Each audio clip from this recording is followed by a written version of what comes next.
Welcome everyone to our May Coffee Chat. I am Laura Knudsen Murray. I'm the GIS Coordinator and Community Outreach Assistant for IrisBG. With us today is Shanna Jones, our Social Media and Community Outreach Assistant. The recording, presentation, and other material will be made available in our Knowledge Library. All of our previous coffee chats can be found here in the category Articles and Presentations. You can also follow the topic IrisBG Coffee Chats and be notified via email every time something new is published. You may also subscribe to our forum, where there are different topics and conversations going on. The idea with these sessions is that we at IrisBG would like to offer you a space where you can connect with peers and have a chat about IrisBG and the issues that may arise through the work with your collection. We do not have a fixed format for these sessions, so please get in touch with me if you would like to present a challenge, talk on a topic. It can be anything big or small.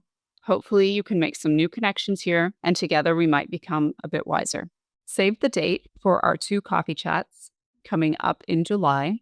The first coffee chat listed is for the Australia and New Zealand or North American Pacific time zone, Combating the Illegal Trade of Cacti and Succulents by Mish Pillay, the owner of Prickly Prospects Cactus Nursery. And then also for our regular coffee chat time, 10 a.m. Eastern or 4 p.m. Central European time, we have BGCI's Plant Search. Patricia Malcolm will talk about their new communication facility.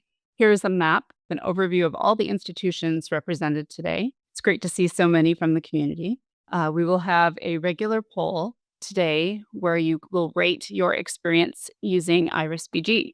It looks like there are 46% intermediate and 30% advanced and 20% novice. Our second poll asks 3 questions. Does your garden have seasonal or annual displays? It looks like 97% of you do, so that's great. If you do have seasonal or annual displays, do you keep records of those displays? It looks like 57% of you do keep records. The final question, if you do keep records, do you keep these records in the same system or a different system as your permanent collection? And it looks like 47% of you use another system. A little bit about our agenda today. I'm going to give an overview of the new custom item attributes that was released in the latest version of IrisBG. Our presentation will be given by John Chow, who is the plant curator at Filoli. He was trained as a plant systematist and has transitioned to collections work at public gardens when he started at Filoli in 2020. He's responsible for maintaining plant records, including for an extensive seasonal display program in their formal garden, cut flower garden, and vegetable garden. We are pleased to announce that in the most recent version of IrisBG, we included custom attributes for items. Just like custom taxon attributes, you are able to manage and define your own custom item attributes in the custom attributes screen. Once these new attributes are saved, they will be made available in the Accessions Items tab, enabling you to record item level details like plant spacing, the results from plant health diagnostics, or other information in a way that enables you to export reports. The final screenshot is where you can find information to filter your records by your new custom item attribute. Now John will take it to the next level, giving a demonstration on how item level custom attributes will help him create a planting plan for his next seasonal display. Welcome, John.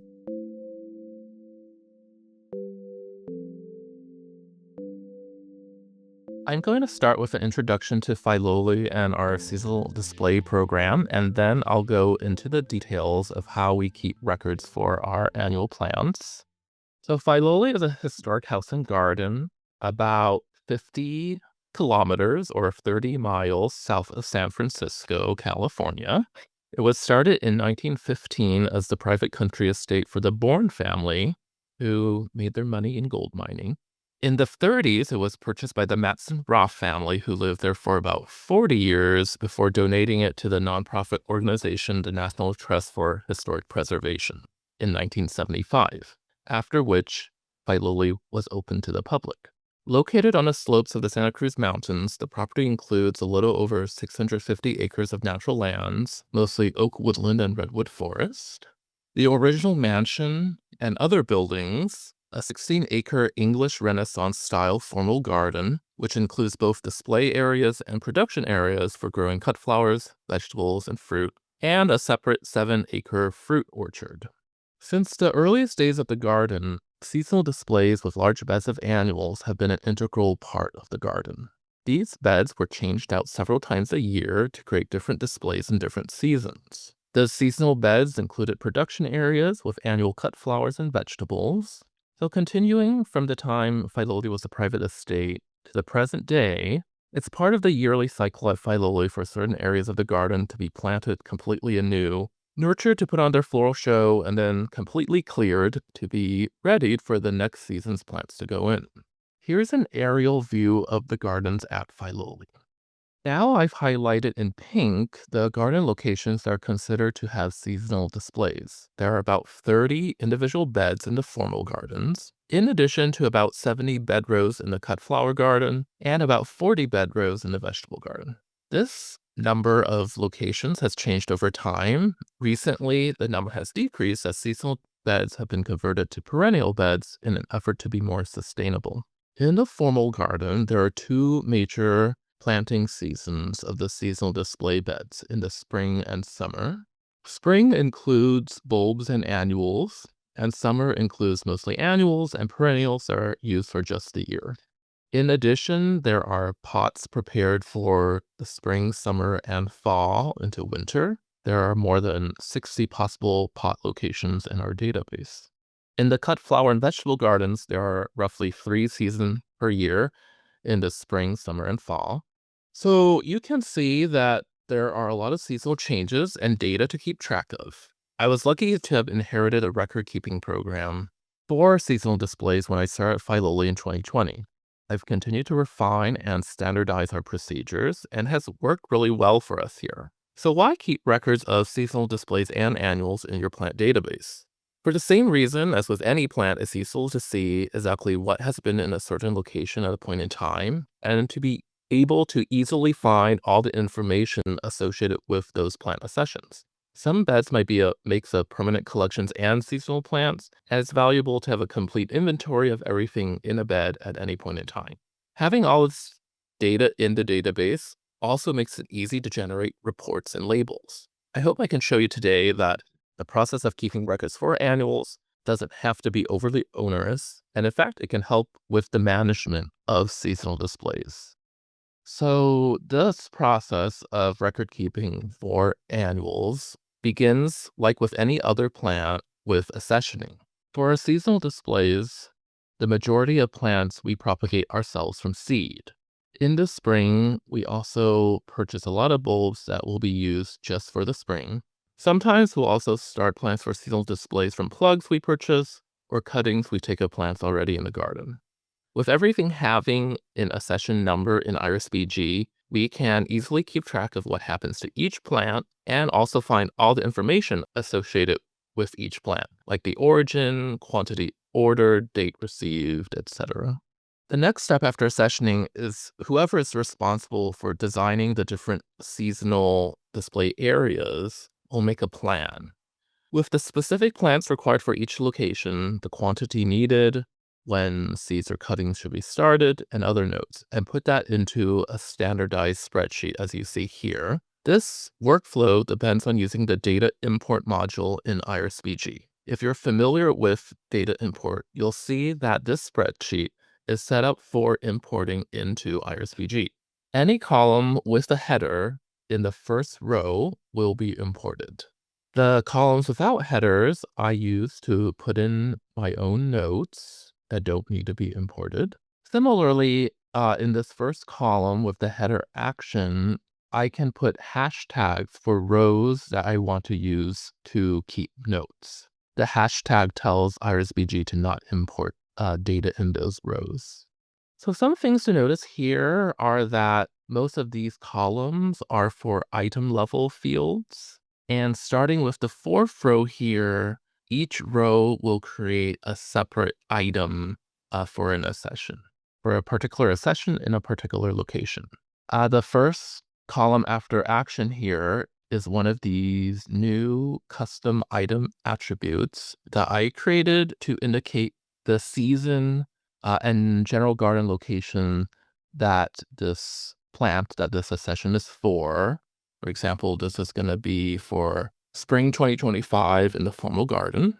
With this field, we can easily do an advanced search for all the plants that we use in a particular season's display. And let me just go through the other columns I have here. So these next three, without a header, I use to just keep notes on what the plant is. Since these plants have already accessioned, what IrisBG will actually use to create the new accession item is this next pair of columns, accession year, accession number. It takes this accession number and creates that new item. Of course, all of the taxa information, origin, etc. information is already part of that accession. The next column that'll be imported here is the item location, which bed it'll go into. And I have a column just to keep notes on what that is in words instead of as a code. Then we have a few columns on planting notes, how many to plant, spacing for pots, how many pots and how many plants per pot. And then a column for when things should be planted or used as a pot and when things should be sown if it's a seed. And then a column for how much should be sown. We generally sow twice as much as the number of plants we need. And finally, just some kind of record-keeping columns, the person who created this plan, and then the item type. So at this stage, we put it as a propagation type, and we created a custom item status we call prop request just for this stage of planning the seasonal display. So one thing I like to point out now is that doing things in this way with the spreadsheet is really helpful because you can create formulas like in any Excel spreadsheet to do calculations very easily. So the example I have here is that planting information with the number of plants to plant, spacing, and again for pots, the number of pots and the number of plants per pot.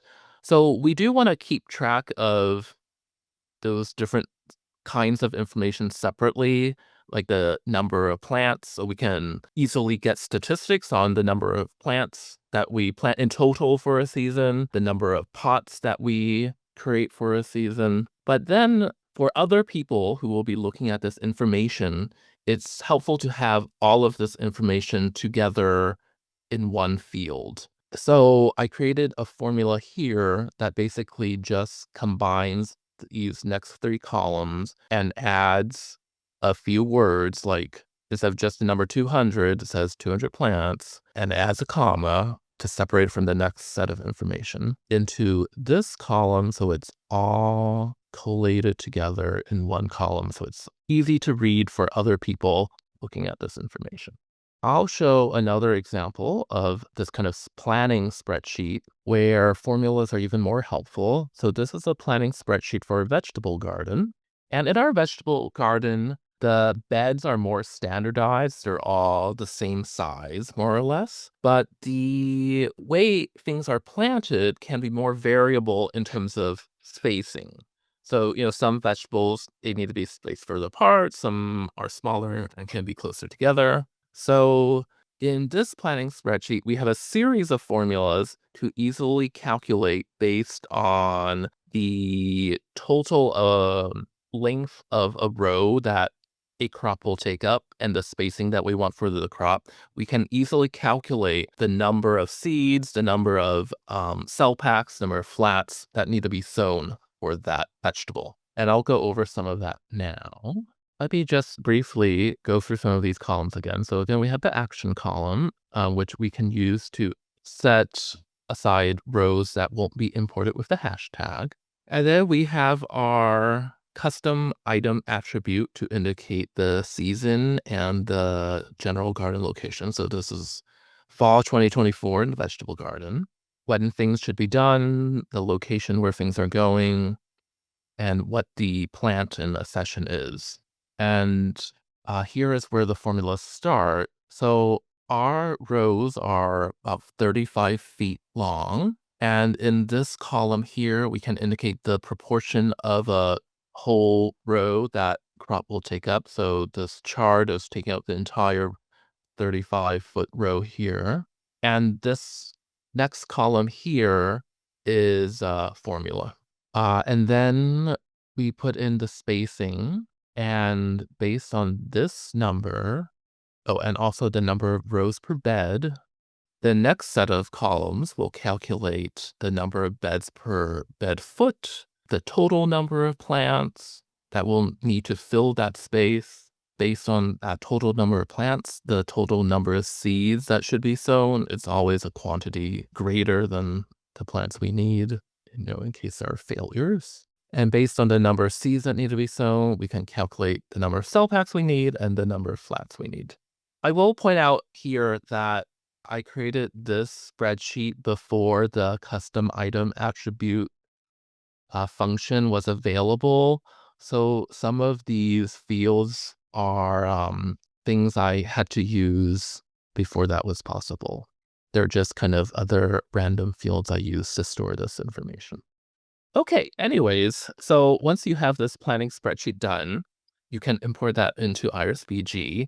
And here we see all that information now in the database. So we can easily see for this accession of Camassia, it's going into these 7 locations. In each location, we can see how many plants, in this case, how many bulbs we'll need, and when things should be planted, etc.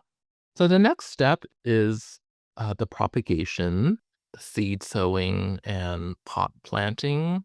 And to help with this, I will generate a report from IrisBG using all the information that we have imported into IrisBG. So here's an example of a report, and it's the columns that have a header in this first yellow row that has been exported from IrisBG. And I created a custom report template to get the fields that I want in the order that I want. And I will modify the Excel report a little bit to create reports that I then share with the rest of the horticulture team. So I add a second row here, kind of translating the field names from IrisBG into kind of easier to understand terms. And then I also will add all these other columns for the horticultural staff to take notes on what they are doing. And you'll see where that comes in soon. Here's that report with that first row with the header names from IrisBG removed. And this is our sowing checklist. So you can see for each plant in a session, the greenhouse staff doing the sowing can see where it's from. So it helped them find the correct seed packet, which of course is also labeled with the session number. And they know when they should be sowing and how many they need to sow. In these next few columns, they will fill in information on when they do the actual sowing, how many they actually sow, which might vary from what they were supposed to do, who's doing the sowing, and other notes on the conditions they use to do their propagation. I generate a similar report or checklist for pot planting. So I'll print out these reports and give them to our horticultural staff, and they'll fill it in as you see here. And then I will transcribe their notes as you can see here. I add an updated item status. This PRSS stands for started seed. And then I can import this back into IrisBG so it updates that accession item with each step that is done in our seasonal display process. If your horticultural staff is more tech savvy, you could create a digital form like in ArcGIS Field Notes as facilitated by the new ArcGIS IrisBG Sync So you can create a form in field maps to that the horticultural staff can update. But at Filoli, we are not quite ready to do this. Also, as I mentioned before, keeping track of these annuals in IrisBG is also helpful because you can very easily generate labels also. So here's just an example of some labels we have for plants that are going in our vegetable garden. We have created a label template with exactly the information we want. We just use common names for vegetables. That's easier for our horticultural staff to understand. And then we have the most crucial information for their sowing, like how many flats of seeds they'll need to sow, and eventually how many plants they'll want to have that are going to be planted in the garden and where it's going, which bed in the vegetable it's going in, to help with organization of the plants as they move around the nursery and into the garden. And here is a picture of those labels in use. Okay, so the next step in the seasonal display process is planting. And similarly, I will generate a report from IrisBG to create a planting checklist, which I will give the horticultural staff. And in this report or checklist, again, you'll have the plant and the session number, when things should be planted, how many, and the spacing, and other applicable notes to their planting. And I will modify the report that's generated from IrisBG, adding this row to create header row with more easy to understand terms, and I add a few columns for the horticultural staff to keep notes on what they're doing as they're planting, how many things they're planting, when, who's doing it, and also for removal. So the very end of the process, when they are taking these plants out of the garden, there are columns for them to record when they do that. And also a column for notes, any observations that they make, which we can import into our comments field. Okay, so from here, just like with the seed sowing checklist, after the horticultural staff fills this in, I'll transcribe it and import that information back into IrisBG. And at the end, we have a complete record of each accession item in our seasonal display, from the planning, the prop request, to propagation, seed sowing, planting, and finally removal. We can see at a glance when all these things happened, how many we had, any variation that happened. And we have that for each and every accession item in our seasonal display. And we can generate reports to share more broadly about what is happening in our seasonal displays. So this is not just for the work of our horticultural staff, but more general information on all the plants in the seasonal display, where they're coming from, how many we're having, where they're going in the garden, and when things are happening. Okay, so that is our seasonal display record keeping process at Filoli. Thank you. Thank you, John.